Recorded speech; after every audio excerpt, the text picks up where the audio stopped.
ಪರಿಷತ್ ಚುನಾವಣೆ ಮತ ಎಣಿಕೆ ಪ್ರಕ್ರಿಯೆ ಕೆಲವೇ ಕ್ಷಣಗಳಲ್ಲಿ ಫಲಿತಾಂಶ ಪ್ರಕಟ. ಯಾರಿಗೆಷ್ಟು ಮತ ಅನ್ನೋದೇ ಕುತೂಹಲ.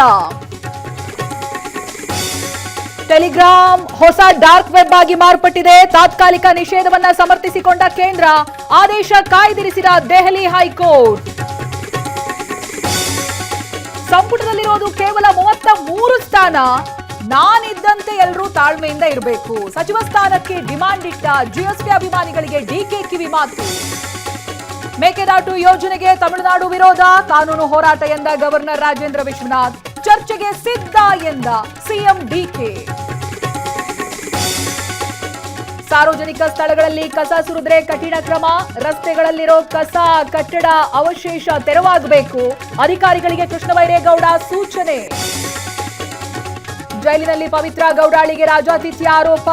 ಮಾಧ್ಯಮಕ್ಕೆ ಹೇಳಿಕೆ. ಸಂಧ್ಯಾ ನಾಗರಾಜ್ ವಿರುದ್ಧ ದೂರು. ನಾನ್ ಹೇಳಿದ್ದೆಲ್ಲ ಸತ್ಯ ಎಂದ ಮಹಿಳೆ.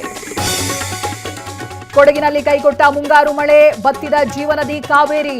ಕಳೆದ ವರ್ಷ 15 ಅಡಿಗೂ ಹೆಚ್ಚಿದ ಹರಿವು, ಈಗ 1 ಅಡಿ.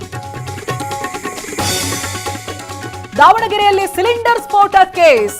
ಏಜೆನ್ಸಿ ಮಾಲೀಕ ಸೇರಿ 3 ವಿರುದ್ಧ ಎಫ್ಐಆರ್. ಅಕ್ರಮವಾಗಿ ದಾಸ್ತಾನು ಹಿನ್ನೆಲೆ ಕೇಸ್.